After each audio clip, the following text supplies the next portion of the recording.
So today's episode is going to be a little bit different. What I'm sharing with you is actually an interview of me on someone else's podcast. So the intro that you'll see will be from that podcast. And the person who interviewed me was Seinor from Soulful Wild, who I had on my podcast a few episodes ago. Now, I met her through the Digital Solutions program. She was actually a client of mine in that program. And what's really rewarding for me as a coach is to see her actually take action on continuing her journey post our time together working as in a coaching client situation. She didn't have a podcast before we started working together. And not only that has she continued with her podcast, but she continues to amplify her presence on social media and grow and thrive in her business, which is so fantastic to see. Now, in this episode, she focused on interviewing me around my Empower Dressing Guidebook, and I really think you'll benefit from hearing the conversation between us because we share our own stories on this topic, and there are stories in that I share that I didn't actually put into the book, so that's a little bit special. But I just hope that it inspires you to see that your wardrobe is actually an important part of creating your own health and well-being because it's not about keeping up with the trends of the fashion of the time. It really is about understanding your uniqueness and how to allow your inner essence to be your outer expression and support you in thriving. And there are so many more aspects to this than just wearing current trends. I don't believe in current trends. I believe in quality over quantity. I believe in building and curating a wardrobe that supports our thriving. So if you would like a copy of the guidebook, there is a link to that in the show notes. It's only $11 Australian for the ebook. And I hope that this book actually really does help propel you forward in your journey of empowerment. It's not about power dressing. It really is about understanding self, which is what self-development and growth is all about. It's all about our self-awareness, starting with us. So enjoy the episode next week, which will go back to a regular episode from me. And I've got something pretty special to share with you in that one. So until we meet again next week, continue to stay inspired to live your life by design.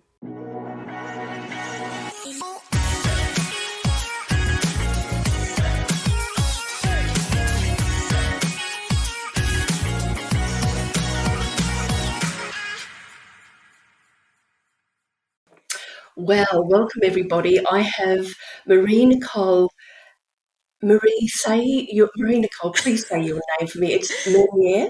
Meunier, yeah. Meunier, a beautiful French-sounding name. It's so gorgeous. It matches you perfectly, really. It's just my pronunciation that's a bit like, oh, I was nervous. It's Now, okay. Marie-Nicole, I have known for a little while now. She is an amazing coach and has many, many skills. And the reason that I have invited her for this podcast today is I've just finished reading her book and I'm blown away. I just absolutely love it. And so I've invited her here today to talk about her book and the contents of that to some degree to give us a bit of an idea.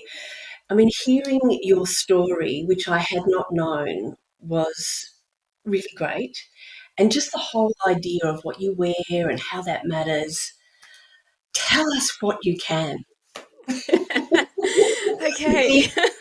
That's a massive open-ended question.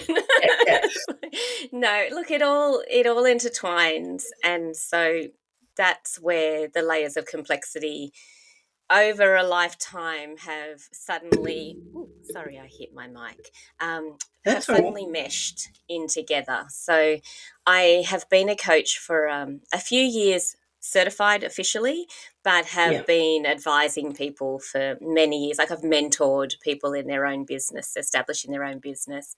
And as a creative, so I was a maker and designer, originally a photographer, and had my own business for nearly 10 years. So I've always been in these creative industries and having to do business to my own beat, create my own path. And so I mentored new people to business in that. But my coaching, I actually went into more embodiment coaching and got certification in Dharma coaching, which is finding your soul's purpose, because I am definitely not a cookie cutter person. And so I don't fit any molds. And even the fact that I make and designed clothing and make clothing, that was never my intention. My mum was a seamstress Yeah. and I grew up sewing, but I really did think photography would be my lifetime career. And Yeah. then after having my second child, I just decided to do a job that I could actually do with children in tow. And that's where I brought back the making as my full time work with children. I say full time, I've always blended work with children being Yeah. around. So embodiment coaching is kind of why the clothing has become so important, because I ended up dressing to feel comfortable in my unique physique, Yeah. which has always been apparent, and the fashion industry never geared clothing towards my physique. So I created my own. I decided from a very young age I would try not to fight myself. I would just embrace it. And that's really where this guidebook has come about. The Empower Yeah. Dressing Guidebook is really about us understanding ourselves, working with what we've got. And it's not about just accepting and being blasé. It's actually empowering ourselves to feel a sense of worthiness with what we've got rather than looking at what we don't have. And so Yeah. hope that sums up what it is you are wanting It's to get that's out. actually beautiful. Thank you so much. I mean, when I first, you know, looked at your book, just from the front, um, it brought to my mind, and of course, I know this is completely not you because you are absolutely your own unique self, and that's one of the reasons why I love you. Um, but it brought to my mind an event or situation when I was first started in my business. I used to run Albury Hypnotherapy Clinic. I did that for about 10 years, and I was a driven mad woman, um, working crazy hours and stuff. And I wanted success. And so I went and did a public speaking course because I was rubbish at that. And I met these women who were very slick, actually, and very successful. Little did I know that they were backed financially by other people. It wasn't so much their own full creation. Um, but I was caught up in this. I needed to be something that I wasn't in order to be successful. And that is absolutely not what you are about in any way, shape, or form. Not But it, now, but I've been down that path. So, yeah, okay. yeah. So, in the book, I share the story of when I was a photographer and I was wearing a garment that was, I would probably say practical, but I felt powerful. I wore a lot of black. I mean, for Mm, me, the black was not so much a power over. It was because I didn't want to reflect color onto like the bride's garment when I was photographing it and things like that. But I would wear very sleek. Um, they were actually corporate brands that I was wearing, and it was mostly Q Design was my brand of choice. yeah, Which I used to wear suits when I first got my job. First job out of high school, I was an accounts clerk for a couple of years, and I wore suits in that job. And that just is not me at all now. Like you couldn't even now when I present at business workshops, I still wear things that are flowy and effortless. But I was in that garment and I was pregnant with my first son and my breast expanded because I was breastfeeding and I had to cut the thing off. And I was just like, this is so uncomfortable on so many levels, but I felt strong. I know my journey from a young age, I wanted to be a lawyer at first. I was very argumentative as a child. And I was like, I'm going to stand up for what's right. And then I did my placement in a law firm in Brisbane at the time. I was in my teenage years, and I was covering the biggest case that there was in Brisbane at the time. It was so damn boring, and the office work just was, not the unnatural environment. There was so much about it that I didn't like. That's why I went into photography, which I was passionate about, but I just had that as a side gig. But I still had that power dressing as what I really stepped into until I had my first son. And so he is 22 now. So for the first probably, 10 years of my when I was 27 when I had him. So I was really a someone who saw that powerful dressing and even high collars and tight and everything that just made us women more masculine.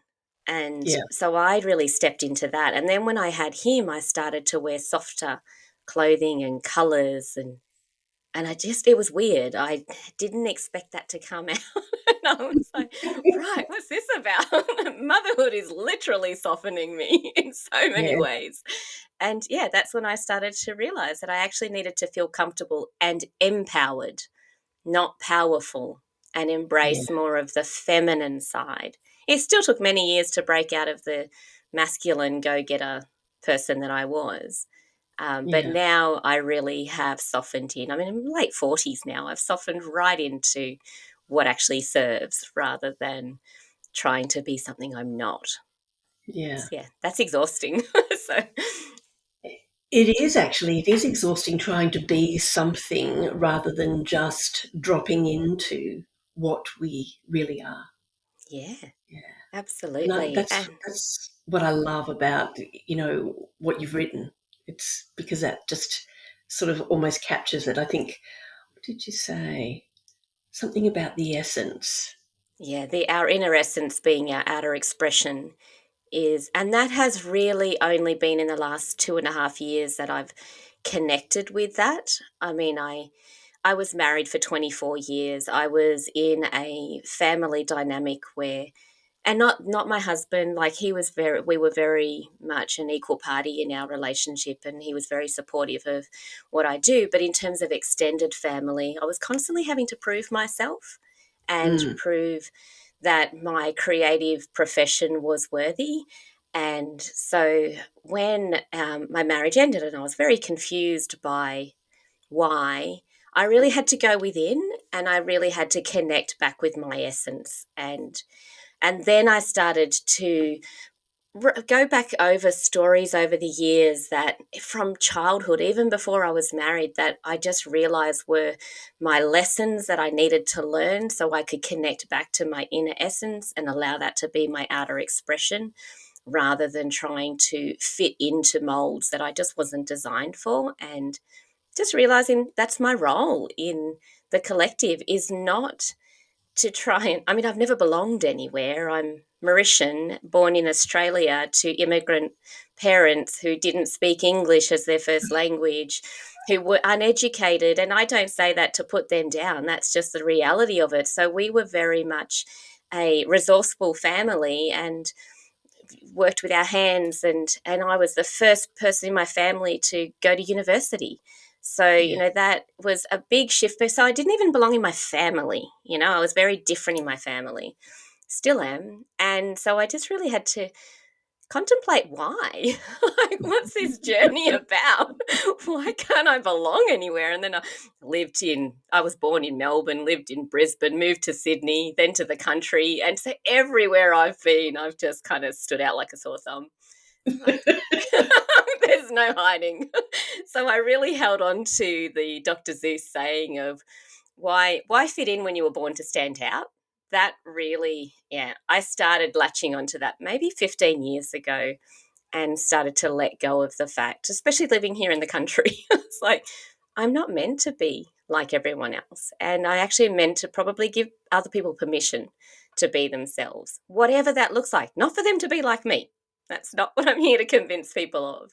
It's just you be you and I'll be me. It's like, Yeah, yeah, it's interesting. I live in regional New South Wales, so it's very, dare I say it, patriarchal, and we must all be married, and people have known their friends since kindergarten and all that sort of thing. So people who move into this area really struggle to get traction in terms of social interaction, and I hear that from clients. Actually, it's a big thing. Um, So yeah, that whole thing about fitting in, and you know how it is when you move to a new place, or even when you travel, once you go through the doors in the airport, oh, suddenly it's wide open and you're in the flow. Yes, You can't do absolutely. that Yeah. without courage. Well, that's where, I moved here from the city, and I'm also in regional New South Wales, and rural. It's considered rural. And I opened up a commercial space to actually welcome in all the newcomers. That was exactly what that space was for, to help women who had moved to the area, that moved here based on their husband's employment, which was my situation, and lost their own employment opportunities, aligning with their creative professional pursuits. And so I fostered a lot of women through that space in building up their own personal empowerment and feeling like they belong somewhere. And Mm, that was a really, it wasn't just for newcomers, it was based on that.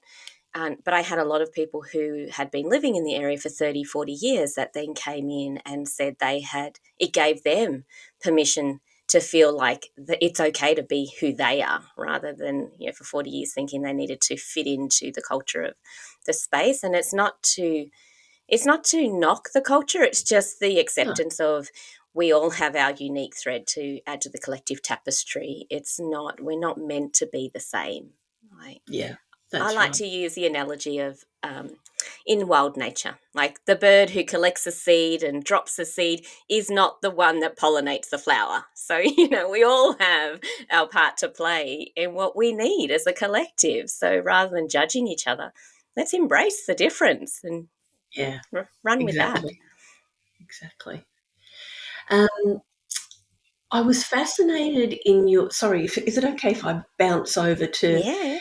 um, the clothing and the Yeah. things like that? I mean, it's reading through your book has actually got me motivated, and I actually offloaded 4 dresses yesterday. They have left the building. Awesome. Um, you speak in there about fabrics and vibrational frequency, and I was loving that. Yeah. So, would you be happy to talk about that? The different qualities of fabric, what you think is good. Yeah. Um, Well, when I moved out of photography and into artisanal work, I was screen printing. So I didn't want to be making garments for people. That wasn't the intention. I was making tea towels and serviettes and aprons. And I was screen printing onto them. But then there was so much of that out in the marketplace that I just started then working with old blankets. And making instrument cases and things out of old blankets. But I was very selective when it came to the screen printing and even the fabric that I lined my bags with, because I then started working with kangaroo leather, still lined in linen. I selected the fabrics based on them being eco friendly because I have a big eco friendly stance on everything that I do. And then I started to think, when I wear linen, I actually feel really good. Like I generally run hot. My constitution is that I run hot, and living in Brisbane, I really struggled with humidity. And so the choice of fabrics for me personally to stay cool and was really important that I understood what worked for me. I didn't know about the frequency when I chose those fabrics. I have only in recent years come to understand that. But I also, when I started making clothing upon customers' request, because what I was wearing they loved and they asked me if they could order it. So when I decided to bring clothing, I just went, I have to focus on the fabrics that make me feel good, which I'm pretty sure are going to make others feel good, because linen has a thermal quality regulating aspect to it, which fine merino does too. And so they were my base fabrics. And then I discovered that there's actually a frequency to this. And then it makes sense once you hear it, because everything is energy and everything has a vibration. And yeah, even if you have, like, they take the frequency of a flower and it actually emits a certain vibration, and then a bee is attracted to that vibration. And once the bee gets there, the frequency changes. It's like we can prove all of that, but we have not really looked at, so how does the fabric that I'm wearing affect me? And so when I discovered that polyester actually reads at 10 hertz, which is pretty low when you think about the fact that a sick person reads at 15 hertz and organic cotton 110 hertz. So just the difference between wearing organic cotton and polyester is huge. But linen and wool read at 5,000 hertz. So that's a massive difference. And it really started to resonate with me why I would be in people's presence, even in the last 2.5 years when I'm going through one of the hardest transitions of my life, and they'd say, I love your energy. And I'm thinking, oh my goodness, I'm going through this massive life transition. Internally, I feel like I'm falling apart. And you're telling me you love my energy upon first meeting me? I was like going, imagine if I was feeling good. It's like you wouldn't be able to sit next to me. And then Yeah. I started to think maybe it's actually not just me. I mean, I do a lot of work on my energy internally and mentally and physically, spiritually. But then I started to think maybe it's the frequency of the fabric that I'm wearing that they're feeling, and that's amplifying. And on top of that, it's having that side effect of actually increasing my vibration, my energy, so helping me heal just by what I'm wearing. I was like, right, that's really powerful. So yeah, I just think first thing, if if you can feel it, you feel the touch of a polyester compared to the touch of a natural fiber, and your senses will tell you that it actually feels better to engage with a natural fiber. So that's one of the first things I try to encourage people to do. Just look at the fabrics you're wearing. And you don't even have to changing your diet, yes, is a very important thing. Exercising, all very important. But if you do all of those things and then you cover your body in a fabric that brings down your frequency, then it's just undone all of that. So, Yeah, exactly. yeah. It's a whole package, isn't it? Yeah. Mm, And even to the point with I started to look at, well, what about feng shui? And we mm. talk about feng shui for our houses and the directing of energy and even the redirection of EMF frequencies. And so it's like, well, potentially how we drape ourselves can also do that. So the lines of garments that we're wearing and the way that energy flows over us. And I mean, I've always preferred a scarf. I used to do tutorials for in the shop because I sold garments, and I'd do these little tutorials on how to wear things, and I'd show the difference between when you just get a big scarf and you put it around your neck and it's got like these harsh lines. It just stops and it just makes you look heavy, feel heavy. And if you pulled one corner of the scarf and just let it float and then wrap it around, it creates this delicacy and layers. And then I was like, actually, the flow of energy, it's like a river. If you watch water butt up against a hard edge, it can't get around it. So it just keeps pushing and pushing and it overflows. So maybe the way we wear our scarf actually helps energy move around our body as well. So that's taking it so far that, that I feel like people might go, oh, it's too much to think about. But, we think about it in terms of organic foods and how we lay out our furniture to not block the flow of energy. So our bodies house our soul and our energy bodies, so how we actually dress ourselves creates that, same kind of flow or not. So Exactly. It makes so much sense. And I mean, even things like colour have a big impact. You were saying before about wearing black made you feel powerful.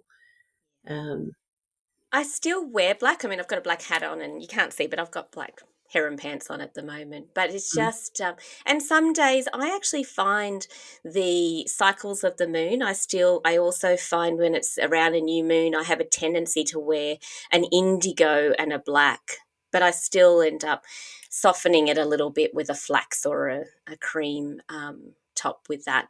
But it's just in terms of color, I was drawn to particular colors at different times and wondered, okay, so what's the meaning of that color? And so when I started to look into the color, like when I even chose my logo for the business, Creators Nest logo, I was really drawn to turquoise.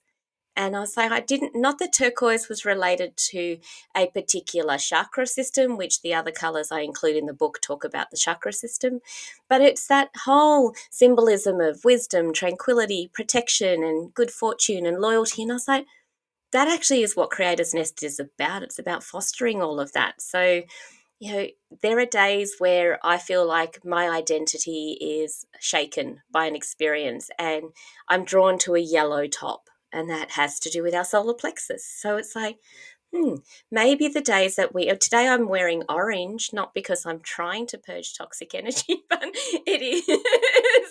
But I was just drawn to it, and I was So like, am I. why is that? Yeah, and it's like creativity and passion and emotional expression, and that's what this conversation is about. So, it's like, if we want to embody something, then we can choose to wear a color that helps Yeah, us do that as well. yeah, exactly, exactly. Um, I was interested, you spoke about, oh gosh, so many things. My brain's just had a little fluffy moment. Um, you've talked about the ethics of creators. Yeah, I loved that. yeah, The cost of what people are being paid to create clothes. I remember I had a little job post COVID to get me over a little bump, and wonderful experience. Um, and a lot of the people who worked in that space were buying clothing from Temu, yeah, and there's all this chatter, and in the end, they stop talking about it around me. They go, "Oh no, no, don't tell Karen. She won't buy anything from there." I mean, just the immediacy of it, the low price, and I mean, you talk about our yeah. own ethical stance in when we're purchasing. Absolutely. Like my dad used to give my kids Kmart gift cards, and for birthdays, Christmases, and I actually said to him, Dad, can you please stop? Like, can you just send Target? At least Target has some organic fabrics and things. But we'd walk into Kmart, and we don't even have it. We didn't at the time have a Kmart in Yass. I had to go to Canberra for it, so I used that as a really good excuse for him. And so, yeah, we have a Target in Yass. Just give them a Target card. Now it's turned into a Kmart, which is really disappointing. But I'd walk into Kmart and you'd see like piles of $3 t-shirts, just $3. And you'd look at, and I, knowing as a maker who buys fabric and makes, and just the time that goes into it. My mum worked in a factory when I was a child in primary school. She worked in a factory in Melbourne, and those conditions were pretty good compared to what these $3 t-shirts that are being produced, and people being locked in factories in Rana Plaza and having the collapse, and to give us a $3 t-shirt which does not even last and goes out of shape, and then you throw it into the bin, or you put it into the recycle op shops, and the op shops are just overrun with rubbish fabrics and garments like that, that they're just bagging them up and throwing them out. So it's like, if we spend more on the garment and we know that the person who made the garment has also been looked after, that energy transfers to the garment. Because those factory workers that were being locked up or mistreated to create these cheap garments for us started actually sewing in little messages into garments to reach out for help. So this has been going on for so long. I mean, it's out in the open now. But when I first started working with fabrics like this, and I would tell friends who shopped at places like Kmart, like, how would you feel if here in Yass we had a factory that locked families in the factory so that they could produce cheap items for our needs? And so one of the people was like, where's this happening in Yass? And I'm like, see, your reaction straight away is one of defense for the people in Yass, but it's happening over there in India, and we're not doing anything about it because we just look at the price.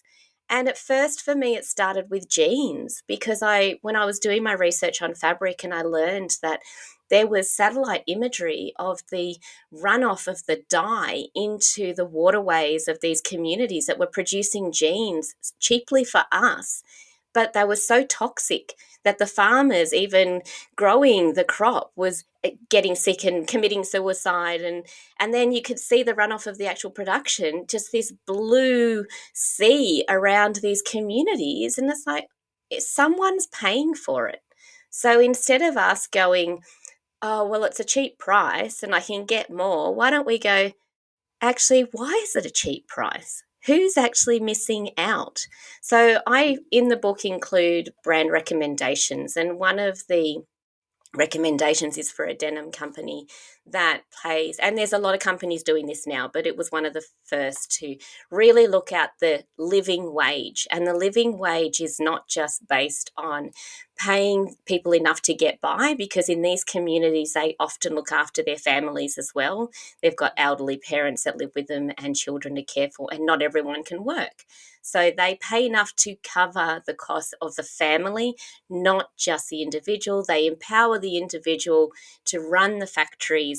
So it's not like a top heavy Western company that's coming in telling people what they need to do, or agents on their behalf. Yeah, it's actually empowering communities as well. So I the reason I brought that up in the book is partly because of the energy as well. Like anything that's got that kind of energy of suffering and anxiety, that flows into us as well. So, if you just want to look at it from a purely selfish perspective, then buy ethically made for yourself. It's like, Exactly. And I mean, the Hare Krishna people, they do that with food. Is putting the love in the food. It just makes sense, doesn't it? it Anybody does. who's ever done Reiki knows anything they touch, once they've got that flow of energy, once they're aware of the flow of Yes. energy that's moving through them, whatever they do, they're But that's creating. where our Western culture has disconnected us from a lot of that, because we also don't see the flow and effects of our waste. If we actually had to dump everything in our own properties, we would be a lot more discerning with the decisions that we made in not just our clothing, but what we eat and what we discard. And living on farms actually really brought that to my awareness in terms of we didn't have garbage collection. So we did have to take our rubbish to the tip, and you would actually see what was being thrown out. And so we started to separate our rubbish into, we composted as much as we could. And then when you're composting it in your own soil, you don't want to put toxic things in your own soil, so you really become aware. And that leads me, and it's not a question that you've asked, but it's just prompted something, from living on the farms and seeing the culling and dumping of kangaroos into gullies. That actually led me to start working with kangaroo leather, because I was like, part of the pest control was they were given a certain number of tickets to be able to just cull the kangaroos that are destroying their crops, but they're dumping them in gullies, and that was creating toxic waste and flow on effect. I mean, wild boar is a problem, and wild boar actually feed off the carcasses, and so it just kind of flows on. So it's like when people at markets would say, I'm vegan, particularly at markets, more so than in the shop. In the shop, they were a little, because it was my space, it was not as easy to confront me.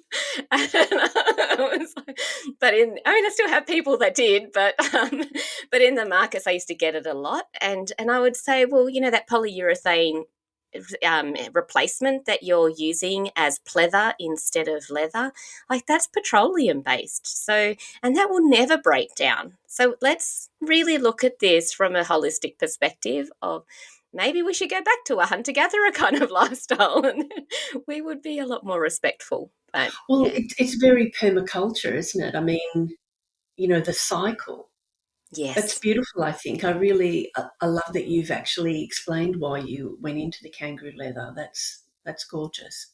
Yeah, I and love it's that. not because I advocate animal cruelty. I love animals. I'm a big animal person, but it's just, I think, I try and use the vegetable tanned leather rather than chrome tanned. So I'm still, but not everything is possible. Like in terms of threads, like I still do use some polyester threads because the natural threads just break too quickly. But I would prefer, if I could, do everything natural and have it live out its cycle, and then Mm. know that I could recycle it, not even recycle it, compost it, and I know that it's safe to put that there and make another one. But that's the other thing, we also want things to last forever. I have a friend, and this has got nothing to do with clothing, but a friend who made me a wire bowl for my 40th birthday. And he's a sculptor, and he stopped by here the other day, and he's like, I can finish that bowl so that it does, because I have it outside on an outdoor table. I could put a finish on it so it doesn't perish. And I was like, but everything comes to an end in its cycle. So when that bowl actually perishes, I don't need it to last forever. And it's doing really well. And it's got this beautiful patina to it. And it just made me think, we're so used to things not wanting things to come to the end of a cycle. That's the natural part of life. And there's beauty in that. Yeah, I There's agree. beauty. Even, for us as women, the whole thing about aging, oh my God, I see these beautiful young women who are injecting things into their face because they've got a little line. Yeah. And then I see an old woman whose face is lined from years in the sun. And when she laughs, her whole Yes. face Yeah. moves and is alive. It's And I like think, the map of her life shows on her yes, face. Yeah. exactly. Which one is more beautiful? Yeah, I agree.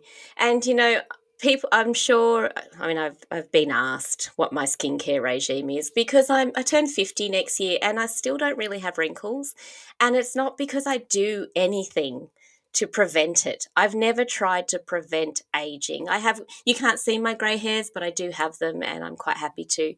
But I actually believe that I've focused more on living youthfully rather than being concerned about aging. And and that has potentially kept me more vital and, not without me even trying. And I've And always drunk a lot of 5,000. water. And my 5,000 hertz fabric, exactly. It's like, because I focused on, looking at the beauty of everything around me, and even what you were saying in terms of the preparation of food. Like, I take my food preparation as a sacred act. And so, maybe that's why I haven't got the wrinkles, because I'm not worried so much. Exactly. This is intentional living, isn't it? It's Yes. absolutely intentional living, being fully present to what's there. Yeah. Now, I'm just going to jump over because I keep wanting to ask you this question. Silk. Yes.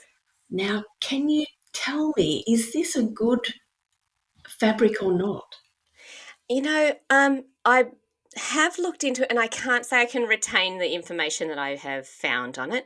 But from what I understand, I mean, in terms of vibration, it is still a natural fiber. I don't know what the process of farming silk is like. I don't know how the actual creatures are treated. So if I was to investigate that further, that's what I would be looking at, because it's a little bit like farmed salmon, like and even animals that are mistreated in cages. So I feel like maybe silk is one of those areas where if if it is that the energy in the creature itself is suffering, it's going through a process of suffering, then I would avoid it. But in terms of a natural fiber, I've always struggled a little bit with silk. I don't know what it like. I wear it occasionally, but I know that there have been some times where I've found it uncomfortable, and I don't know what the reason is. Like, I felt hot in it. I felt like it hasn't breathed as well, and I wonder if that's the weave rather than the Yeah, fiber okay. itself. So I Yeah. I can't answer that one clearly.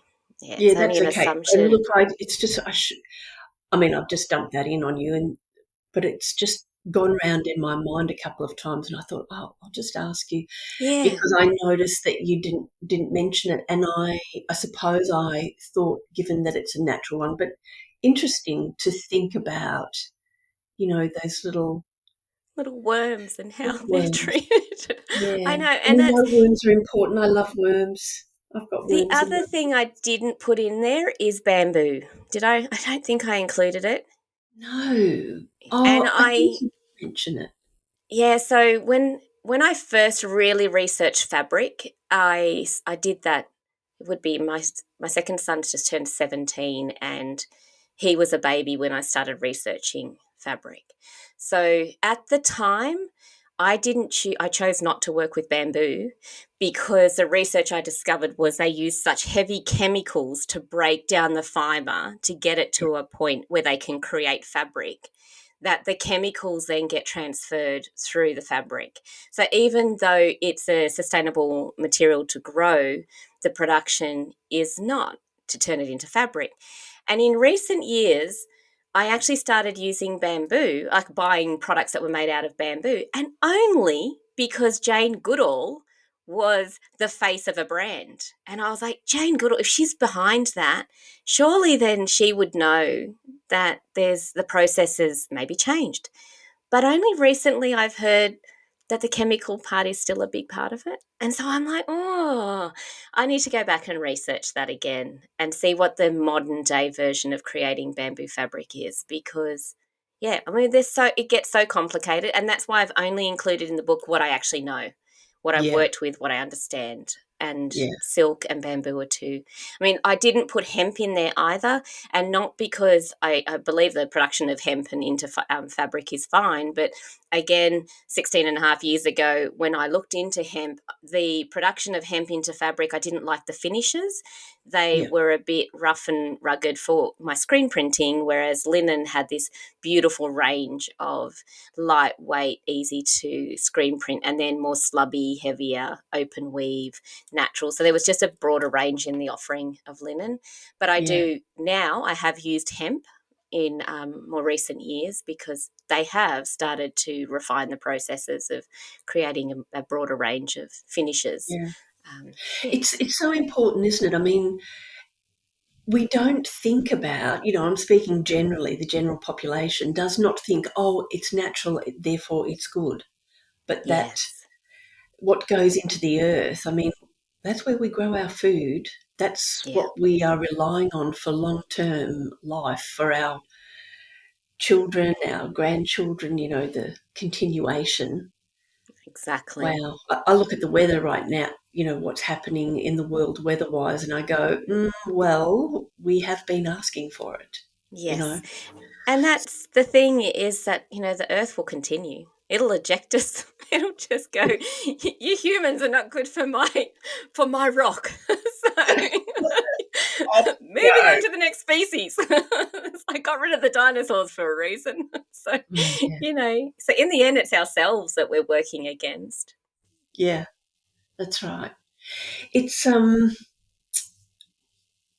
interesting, isn't it? Like, I remember, part of what's come to my mind reading your book is about the quantity of things.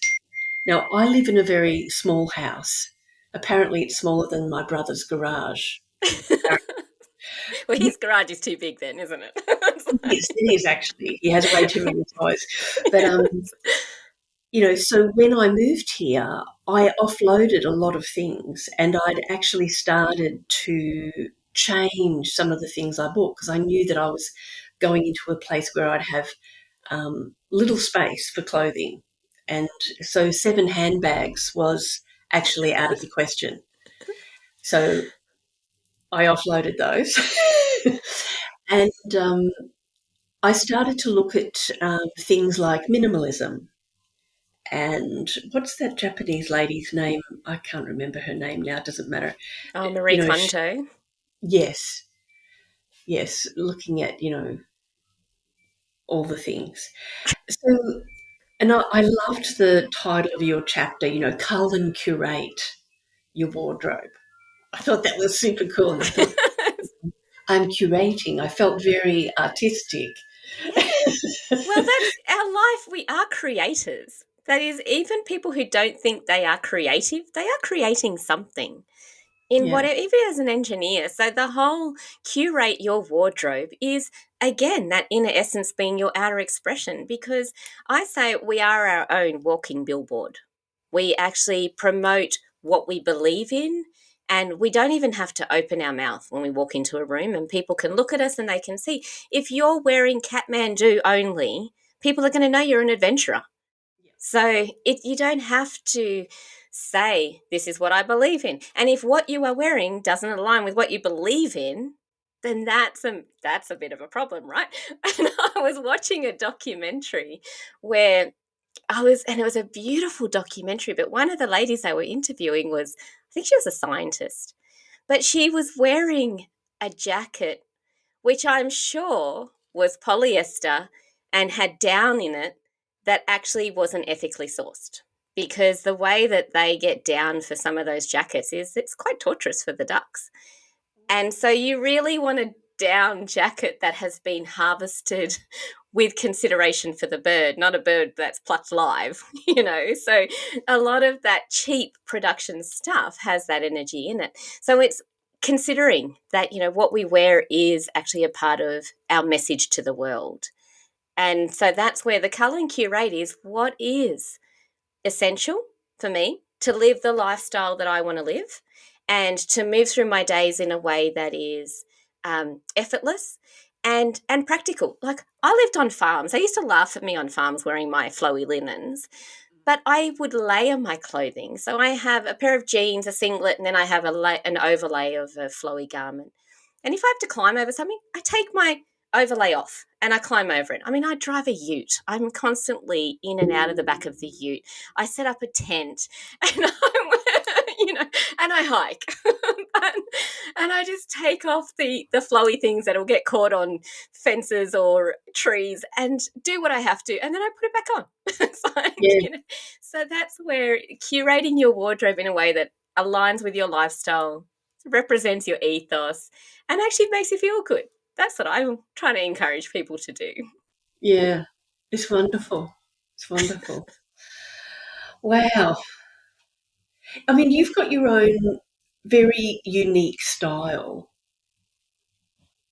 and I know that it's real because no matter how many times I, catch up with you, you are still presenting, and I still see some version of, what I'm seeing today. Um, has it taken you a long time to develop that or to bring that through? Have you got? I think it has taken me to understand myself rather than I used to I used to try and kind of not fit the trend, but make the trend fit me.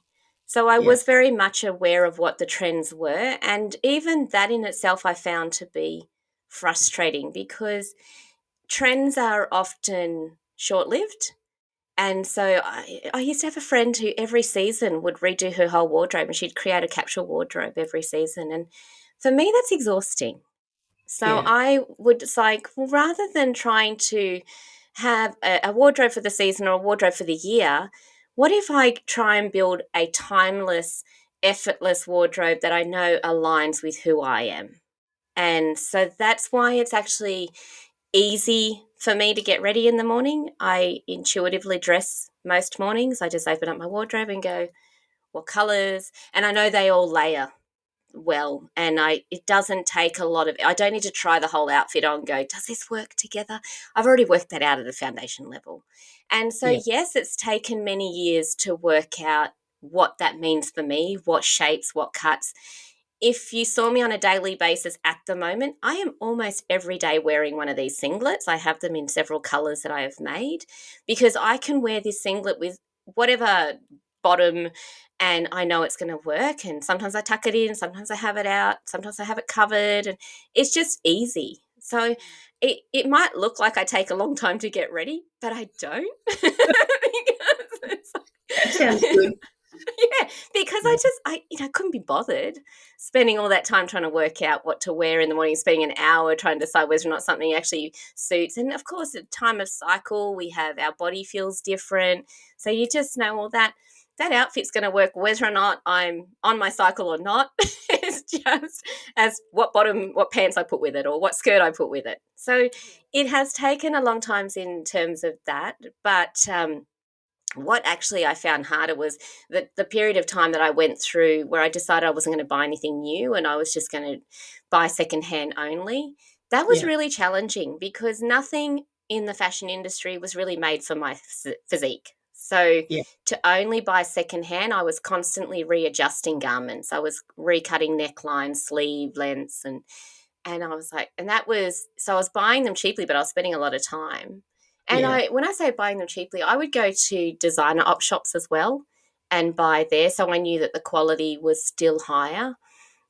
But I was always reworking something. So I decided I'm better off to make garments out of fabrics in designs that work for me and then just have less that actually works together. So Yeah. I mean, look, like I said, I'm nearly 50, so I don't know exactly how long it took for me to get to this point, but, but it's been a journey of a lifetime. So, Yeah. yeah, one that's Oh, worth, I think, has been worth embarking on because I feel the other day, on New Year's Eve, actually, I went to Wee Jasper Reserve with my dogs, and I planned to go swimming with the dogs, but the river was so low we couldn't swim. And I was lying on this picnic blanket and I was wearing like a denim skirt, one of my singlets. I had my bathers underneath. And I just felt so at ease that I didn't really care what anyone else thought about whether or not I was appropriately dressed. I was so comfortable. And I was like, that's such a good way to feel. Like, I yeah. have not had that most of my life. So I feel most at peace now than I have in a very long time. So, yes, that's probably taken a while to get to that point. Yeah. Fantastic. Fantastic. All right.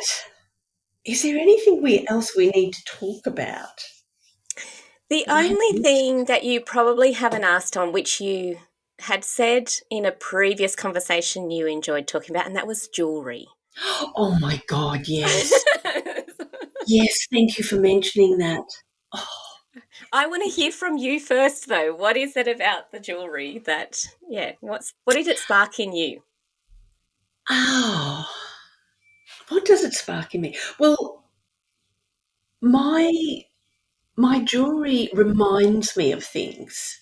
Like for example, this ring here that I'm wearing, I looked at that. It's not an expensive piece, but I looked at it and I was doing a bit of a dive into, I've always been a bit worried about the whole ET thing and not 100% comfortable. And I grew up in a place where, um, as a teenager, I lived in Mount Beauty, and there were certain places that you wouldn't drive in the hills at night because, your headlights would stop, the car Wow. would stop, and people used to say things about ETs and things. But I've been delving into that a little bit, Yeah. and I'm not scared now.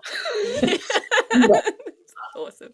Thing is, I went into the Goddess Emporium, as a crystal shop close by here, and I saw this happen to be on a tray they had pulled out, they were working with. And I saw it and I went, oh my God, that's deep space. That is so Yeah. galactic. And I had to have it because at the moment I'm exploring things outside of my comfort zone. Yeah. And so I like to put that on. Um, and it reminds me. So I use the jewelry for its beauty, its uniqueness. I don't want to be the same as everyone else. This little combination here, it looks like a wedding ring, really, but it's not. Um, I've got a little bee because I'm a beekeeper, and I love that. And the other one is actually from Hawaii. So when I put those on this hand, I am reminded of a few different things. One is my commitment to myself Yeah. because people get into all this thing about not being in relationships and they're married to themselves and all this hoo ha. But on some level, I did do a ritual many years ago. This is probably way too much information, um, about where I actually did a ritual and I did a commitment ceremony to myself. And I purchased a ring with diamonds in it because I've been married a couple of times but never engaged. Wow. And I thought, rip off. I need a diamond. So I bought myself a diamond ring Good on and you. I used that in my ceremony. But I don't need that now. But so when I put these on, I am reminded of my commitment to myself to be present and true to myself. And I loved my time in Hawaii. I've got beautiful friends there. Um, I first got my motorcycle license. There are lots of wild woman things I did there. Awesome. And the bee is all about the goddess and femininity, and I am a beekeeper now, or a servant to bees is probably more true. Yeah, so and these things here, and even my earrings, they're from a designer in uh, the Gaza Strip, actually. Yeah. But yeah, but so they are symbolic. That's what I'm trying to say. They mean something to me, and they bring my attention to what is important. And so Yeah. I put those things on, and it moves me into that place of honouring those things. So Absolutely. And see, that's the setting the conditions, which we've yeah, talked about outside of this conversation. And that is, it's no different to preparing soil for a seed to germinate. That's how I see jewelry as well. And I actually am often asked if I'm a jeweler, and ah, was in the shop because I would sell other people's jewelry. I mean, I make feather and leather earrings, so I did make a bit of jewelry, and I did a bit of leather. I do leather work like watch bands and braiding. yeah, But in terms of all the metal work, I my jewelry is all medicinal, or it's meaningful, and it's intentional.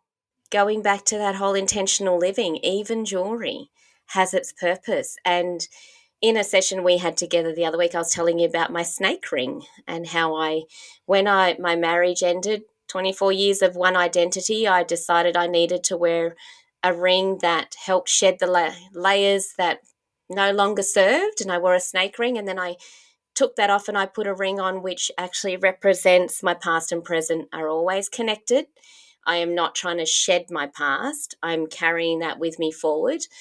And then I put my snake ring on my thumb. And while I was down the coast, I said to you at the time that I didn't feel like it was going to break. I didn't have that sense, but I do remember it feeling uncomfortable. And I'd been wearing it on my thumb for several months. Like I bought this ring back in, I bought it around what would have been my 25th wedding anniversary. So it was like back in April. And I was wearing the snake ring on my thumb since then. And it was only in the last maybe month that it started to feel a little uncomfortable. And I was like, oh, this has been there fine for ages. And then while I was down the coast, it just broke yeah, and had no sign of about to break. And I took that as a representation, enough layers, enough shedding. Now it's just time to start the next cycle.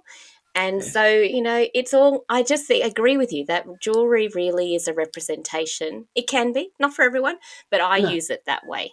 All of my jewelry has something meaningful to it. Now, I've got a little story which I just thought about. This little pendant that I wear around my neck is a spinner. It's a little quartz crystal. hmm But the chain, and I bought that for a chain that my husband had bought for me for our first wedding anniversary. And he intended on also buying this little spherical, sparkly pendant, but never got around to the pendant. Like he didn't at the time buy the pendant. He said, I'll buy that next time. And so for 24 years, I had this chain without that pendant that I was supposed to one day get. Like, no, I'm not bitter about that, but it was just I ended up See, putting other charms on the pendant, right, on the necklace. And then after my marriage ended, I was like, I really like the idea of the sphere. Like I wanted something spherical on that, so I ended up buying this little spinner, and I play with it all the time. But for the first maybe 6 months of wearing that on that necklace, the necklace kept breaking, just kept opening. It wasn't actually broken, but it kept opening, and the little spinner fell off constantly. I was in the shop and I had two stories that I used to walk up and down in the back entry to the car park, and I'd often find this little spinner just on this cement steps, and I was just like, oh, there it is again. So I'd pick it up and I'd put it back on the necklace. And then one day I was at Aldi with my youngest son, and we got out of the car and walked into the shops, and I got into the store and I was like, oh, my necklace is just hanging around my neck, but where's that little spinner? Oh, I think I've lost it for good now. And so I went outside looking on the driveway. I couldn't find it. We went through the whole supermarket, and the manager of the store knows me. And she's like, what are you looking for? And I said, oh, I've lost my little pendant. And it's just like this little spherical thing. She said, if we find it, we'll give it back to you. And I was like, okay, it's all good. Let it go. Maybe that pendant isn't meant for me. We did our shopping. We walked. Aldi is so busy, like cars coming and going. And there was my little spinner on the driveway where lots of cars would have driven, and it wasn't damaged. And I looked at my son and I said, it's not the pendant, it's the necklace. I shouldn't be wearing this necklace.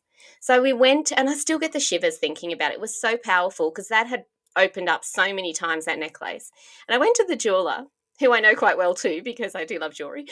And she's like, I can fix that little catcher if you want. I said, no, I don't want the necklace. Like, I just need a similar length necklace that's not that one for this pendant. This necklace has never fallen off. And I was like, these are little signs that we are sent that we often ignore. And it's like, you need to let go of that past connection. And Yeah. it wasn't even resentment or anything. It was, I was still wearing the necklace he'd given me. It just wasn't meant for me. So, yeah. I love, yeah, we're constantly being shown, aren't we? And constantly being guided. Absolutely. Yeah, Yeah. it's beautiful. I love Because I've that learned to story. tune. Yeah, I do too. Because it has, and I also now wear a pendant on here with the spinner that is the Eye of Horus, because my life's work sphere in the gene keys is the gift of farsightedness, and I have really had to look at everything that has happened in my life from the perspective of farsightedness, and the Eye of Horus is related to the peregrine falcon, which connects to that sphere in the gene keys.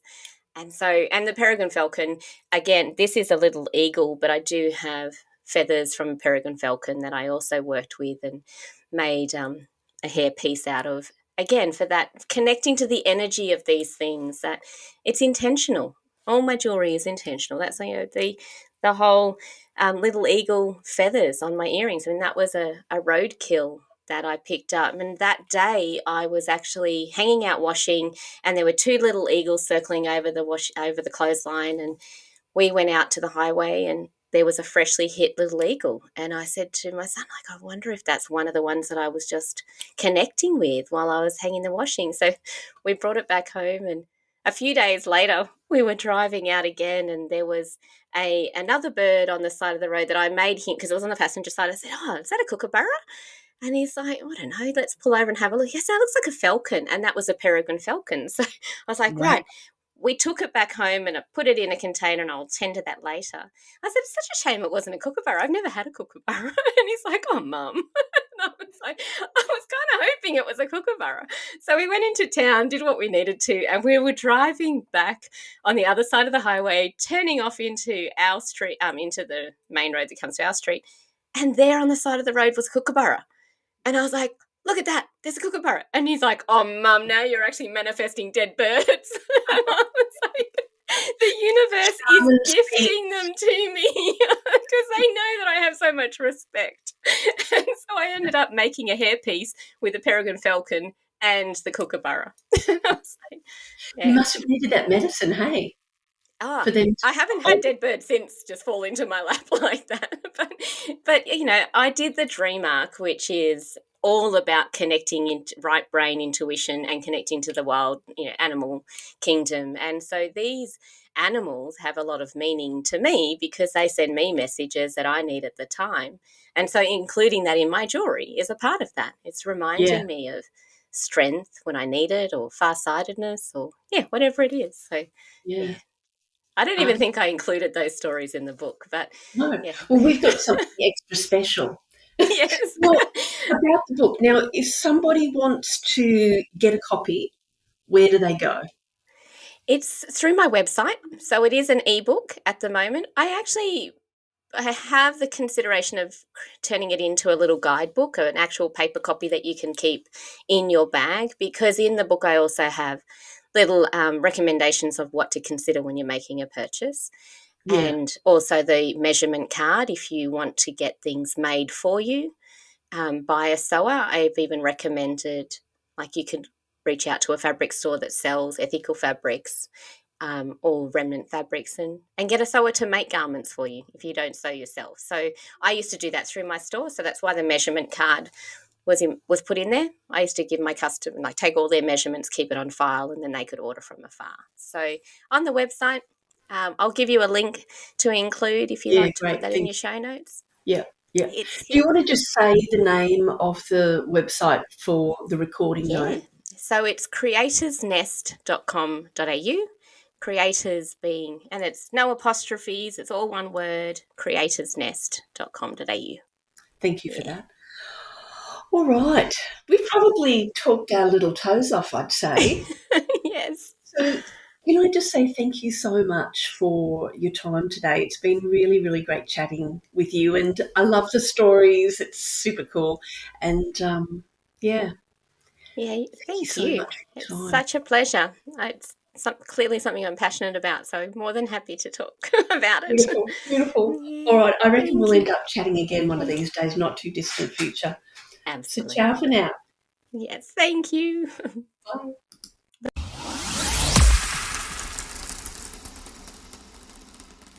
Thank you so much for staying all the way to the end of this episode. I hope it provided you with the insights and inspiration that you need right now on your quest of fostering thriving. If you are looking for a coach to support and guide you through your own unique journey of creating a life by design, reach out for a connection call. You'll find a link in the show notes. Also, please do pass this on to someone you think could get value out of it. And I'd really appreciate if you left a review for this podcast or comment on YouTube. I'd love to hear any insights or inspirations it activated in you. And I look forward to soaring alongside of you too.